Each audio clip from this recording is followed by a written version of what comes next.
People traumatized as kids are known to have difficulty weighing the potential consequences of trauma-driven behaviors that they allow to continue in themselves.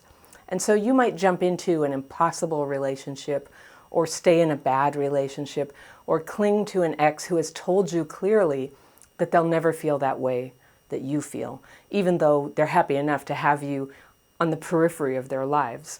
And this is who traumatized people can so easily end up attached to in life. Like they're not quite alone, but they're unable to build the friendships or care for themselves financially or liberate that tremendous talent and ability that's inside because obsessive, clinging, infatuated love for someone who is not able or willing to be your partner, and the word for that is limerence, that kind of obsessive love consumes everything you've got. It's got your joy, it consumes your security and your future. And when you're doing this, it's likely you'll come up with a dozen rationalizations why it's just for now and you know it's not really going anywhere. And you'll tell yourself and everyone that you're actually happy with that tiny little corner of a relationship that you actually secretly want all of. You love them. You want them to give you everything, but you content yourself with just a little bit. You can't build a real life when your heart is pouring energy into a fantasy of what you wish would happen. A life can only be built on what is happening. That has to be taken into account and you build on that. And as hard as it can be to do when you have childhood PTSD, everything depends on facing the truth. That limerence is a parasite. It's sucking the life out of you. So my letter today is from a woman I'll call Jane. And she writes, "Dear Anna, like so many with CPTSD, I haven't had any friendships strong enough to call me out or to even understand really, and I've lost so many friendships because of my CPTSD, so many. Lately, you've been speaking about limerence, and I can see how my situation was exactly that at one time, but I think things have evolved.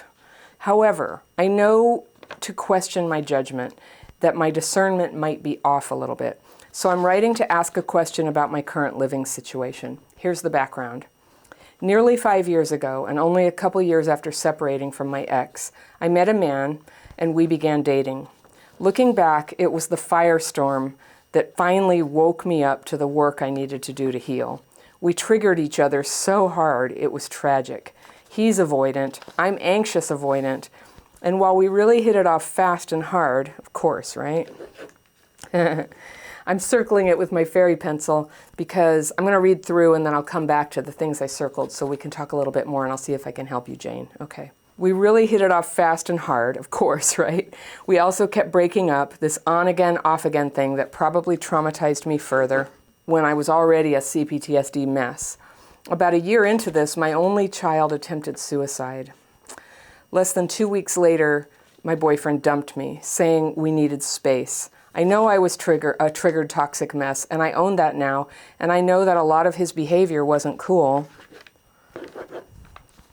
Either that he abandoned me in my greatest time of need. I was at the beginning stages of calling people out who were hurting me. I likely wasn't doing a great job of it. We did mend things again a few weeks later, and he apologized, admitting he couldn't handle the huge emotional toll it took, but that he shouldn't have left me hanging like that. We kept doing this, growing, learning, triggering, breaking it off. Long story short, 2 years ago, he said, I don't like how this relationship feels. A few months later, he told me, just friends forever, but continued to keep in touch to check up on me. I was living alone in a tiny cottage on a farm in the woods. He was living alone without much contact at all in the city, all this during the pandemic. We chatted regularly like friends do, but I know I was in limerence then, based on everything you've described. I was sure he kept in touch because he still wanted me. I was a total mess over the loss of our love relationship, always looking for hope that we would mend it, always daydreaming of us getting back together, crying all the time, and so on. I realize now I placed a lot of self-worth on being wanted by someone else. Months later, I discovered the place I was at, the farm cottage, had an addicted man living there in an RV, and there was an incident that triggered some old stuff. And this was just as I was learning what triggered meant, what it meant to have my new diagnosis of PTSD. But the power of it terrified me. It shook me to the core. I called my dad in a complete dysregulated mess, and he was busy, so I called the boyfriend, my closest friend and regular confidant. My boyfriend wanted me safe out of there and offered his spare room. Just a note, my stuff is all in storage. I've been going around trying out neat places to live, like the farm, or traveling in my camper, trying to decide where to settle. And some of my things are still at his place, like my bed and dining room table chairs. His spare room, for example, the one he offered me, had my bed set up in it already because I didn't want it in the garage storage. All the rest of my household stuff is in. It was fall, winter weather was coming already, and my camper isn't winterized. I accepted his kind offer at that time, hoping we would grow close, mend our relationship, and the rest would be history. By February, 5 months later, I was finally waking up to the fact that he really meant it. Just friends forever. Although I was still lost in limerence, despite these facts in my face, I found a job and returned to the farm. The drug addict had moved on, and by the end of that summer last year, our friendship was still strong, long distance. My limerence was healing along with all the therapy work I was doing and continue to do. But the job was seasonal, and I hadn't been able to find a permanent place to live. He welcomed me back for the winter once again. Should I mention, I had a kitten the first winter that he accepted no problem, and he fell in love with it. Because by that second winter, when I returned to rent the spare room again, he had his own kitten, and now we were a household of 4. Yes, I'm still here in that spare room, paying a very manageable rent. My kitten grown into a cat, and the 2 of them might be a bonded pair now. Meanwhile, there's a housing crisis and war and rising prices, and I haven't been able to secure my own place. Not sure I want to be honest. Living alone again would suck. But am I fooling myself? Am I still in limerence, staying on here like this? I mean, it's not forever. He has plans to retire soon and buy an acreage. I have plans to go traveling again this summer and look for a new place to live. I'm not expecting our relationship to change. I love him deeply still, but as a friend only, I swear. Is it bad for me to stay in contact with him, having that history? I can't imagine not talking to him, not calling him with news of my life, not camping out on his property to help him build his homestead, not asking his advice when I found some place I'd like to acquire. Have we managed to create a valuable friendship, or am I still fooling myself?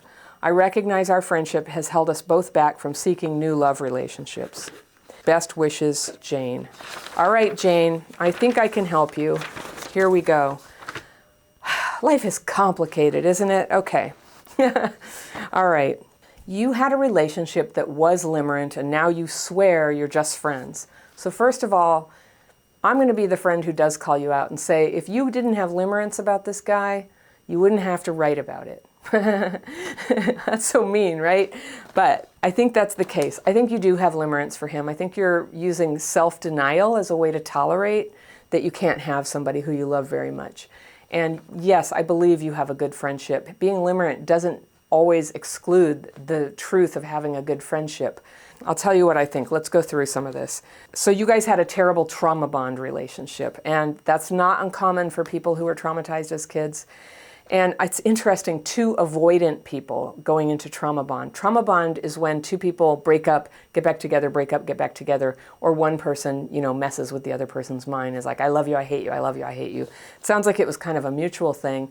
So that will actually, even to somebody who didn't have trauma, that will addict someone's brain to the high of getting back together after a breakup. So you have the pain of the breakup and the abandonment, and then the high of getting back together. And sometimes it gets to be so entrenched that you can't even feel feelings for each other without doing that. But it sounds like you guys are middle-aged, and so you know better than to, keep it at this high fever pitch of drama. And so you're finding this kind of happy medium of being roommates together part of the year, even though it's blocking you both from having another relationship. This thing where he couldn't deal with, first of all, I'm so sorry that your only child attempted suicide. It sounds like they survived, thank goodness. And the years of the pandemic have been terrible for young people. And I'm so sad for anybody who starts to feel that badly, and so glad they survived. And so of course you were very upset. And I think it is fair, if you're sleeping with somebody and you're living with them and you're with them long term, it is fair that they should be there for you when your life has a big bad thing happen in it like that. And if they can't be there for you, it's just a matter of deciding, like, are you okay with that? So you say he's like a avoidant, and that's what avoidants do, right? They don't like intense emotion. They hit the high road when they do that. Although a lot of them, they know that they're not supposed to do that, and so they go through the motions of sticking around. But being with an avoidant person can be a very hard and disappointing thing. Now you say you're avoidant too, so what's interesting about that is, in a way, it's a perfect relationship for two avoidants. You know, if you got to a point where you were just to say, no, I'm really clear, I can't actually deal with a real relationship and I don't want to pursue it anymore. I just want to have this roommate who I kind of adore, and we have our cats, and I go away every summer, so it's not too much. You know, that could in a way be the perfect arrangement, but here's the thing. You're not building up a financially secure situation that from middle age into old age is going to be so important. And so I think that's the thing about limerent relationships, is they keep you off in dreamland and you're not dealing with important practical questions like that. Like, married people can help each other do that. Doesn't mean it's always going to happen, but you know, it's a real advantage for, you know, saving and growing old together. Single people who just are consciously single can focus on saving money for that, and not, you said this was a seasonal job. A seasonal job is not a good job for somebody who's headed for retirement. I mean, unless there's some wealth coming your way in the future. But right now, with like, you can't afford to even have your own place and you're living in a camper, it sounds like you're right on the edge. And I would say for a person with trauma to keep themselves on the edge like that, you're always going to be terribly dependent on relationships, whether they're miserable or not. And there's the possibility he's going to meet somebody and then it will become necessary for you to go. So I'm just, you know, I'm not really telling you what you have to do about this. Like, you guys could agree to accept this, but if I were your friend, I would just be very worried about your financial security and want you to deal with that. And also that you had a support system outside of him so that you didn't rely on somebody who's avoidant and can't deal with your feelings. And if anything bad ever happens in your life, is going to just like run out the door on you and possibly get into a new relationship. So that is a strong suggestion I have for you: support system, financial security. What's going on here, what I notice is it's, and I talk about this sometimes, when the child in you is controlling the adult in you. It sounds like the child in you needs to be taken care of right now. But it's not proper to have an ex do that for you. It's fraught with difficulties. It's going to activate your trauma, and it's got the limerence going. And once limerent, you know, it's always like right under the surface. You might think it's not there, but it is. It's there. I think very few people ever recover from limerence. What I've heard is the one thing that can do it sometimes is actually getting together with somebody, and then you're like dealing with the real thing of being with them and all the disappointments that being with a real person also contain. It's very hard to stay in this like fantasy of them, of how great it would be, because you're actually in whatever it is. And something to remember, like the relationship that you have with him, that is your relationship with him. So it's very easy to get attached to like a hypothetical relationship. But what is the relationship is playing out always in real time in front of us, in all the relationships we're in. You get to see, this is what it looks like. A friend of mine used to say, if you want to know about a relationship, take a trip. Just because when you take a trip, it starts to, you know, pop the bubbles of illusion about what might be, and you're thrown together maybe in a car, you know, for several days, and you get to experience what's that like, what is so annoying about them. So now you've lived with him, you guys are good friends. It just sounds like either it's that he's not in love with you, or he's so avoidant that he cannot be in that kind of relationship. But the fact that he calls and stays in touch, yeah, it seems like he's happy enough to have you be on the periphery of his life. And that's often the case. So if you're okay with that forever, with a lot of risk that you're going to get thrown out one day, go for it. I'm being mean. I'm not trying to be mean. I'm just trying to show you the dark side of this. But also to let you know there's total acceptance of this. Like, it's an okay life arrangement. Many, many people don't end up in couples. Many, many people have dear friends who they really kind of stay tied to, and that becomes their sort of chosen family. It's just that the limerence could lead to a great soul emptiness for you. And I would hate for you at the end of your life, you know, when you're reviewing everything, just go, God, I wish I had actually found myself a real partner. so that you could have all the joys that come with a real partner. And instead of a roommate where you have all the downsides but not the joys, right? I think about that winter where you had to go live with him because the winter was coming in your van, and you live in a snowy area far north. I don't want that to happen to you. There needs to be another alternative for that. So maybe what you're doing is rationalizing going to him as if there's no other place in the world, but actually you could go to a city, or you could, rent a room, or if you really had to, go to a shelter. There would always be an option for that, but just please stay in touch with your options on this. If the relationship isn't what you want it to be, if it's not something that you're free to commit your whole life to, which it's not right now, certainly. And it doesn't seem like it's going to turn to that. You say, I realize now I placed a lot of worth on being wanted by someone else. You know what? I don't hear you doing that to a fault. Everybody wants to be loved by somebody else. I don't think you're doing it to a fault. I think limerence crops up when real life is just not very good. And especially when childhood wasn't very good and real life is sort of like, sad, and there's not enough friends, there's not enough money, there's not enough love. We want to escape into the fantasy of what might be. That's all it is. It's an escape into fantasy. But like all addictions, it keeps you from doing active things that make your life good. Developing your skills, learning to play the guitar, having a better job, making sure you have something saved for retirement, having a warm place to go in the winter just in case, things don't go very well here. You talk about being a dysregulated mess. You were very hard on yourself about how upset you were, and about when you went back and lived in the RV thing with the addict guy, and you were triggered and you learned about it and you called your dad and he wasn't there, and that's when you called your ex. I totally get it. You were in a vulnerable place, and he was just like the only person who represents security to you, who represents like a shoulder, a hand. I get it. This is why it's sort of an unstable arrangement. But many of us have such people in our lives. That's how we get through.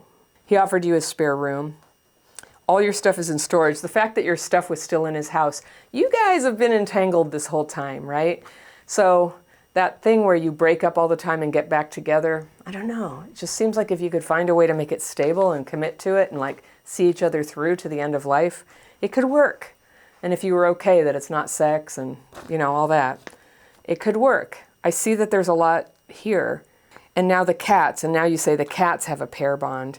And so that's where it's like the cat thing, yeah, but that's where I knew you had limerence going on. It's like the cats are pair bonded. We have to be together.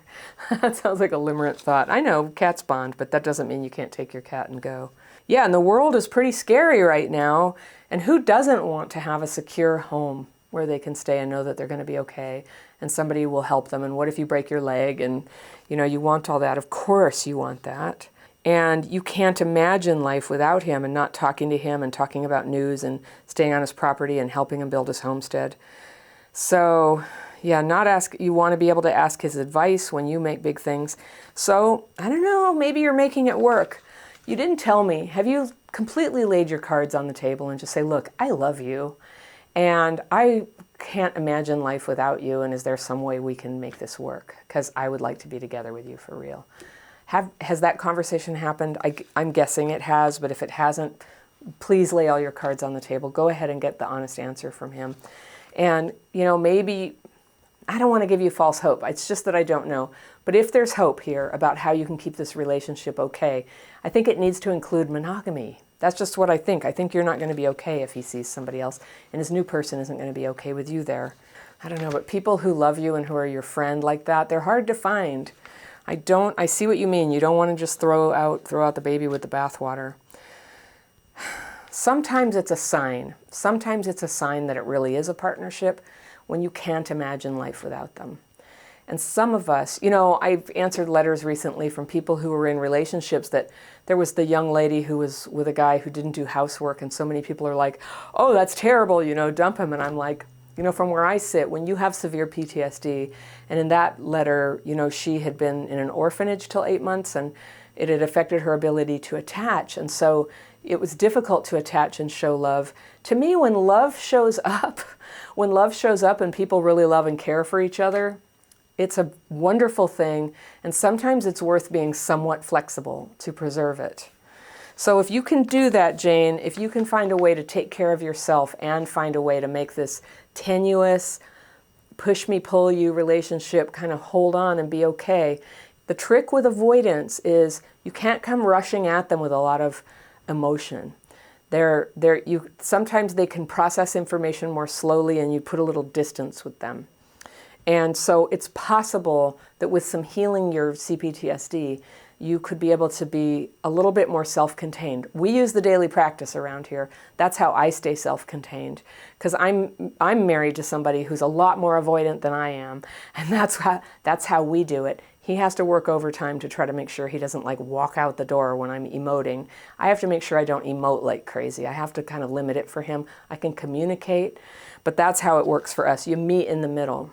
You said, though, you told me that you were waking up to the fact like he means it, friends forever. So, you know what I'd like you to do, Jane? Get back to us in 6 months at the end of the summer. Let us know what happens.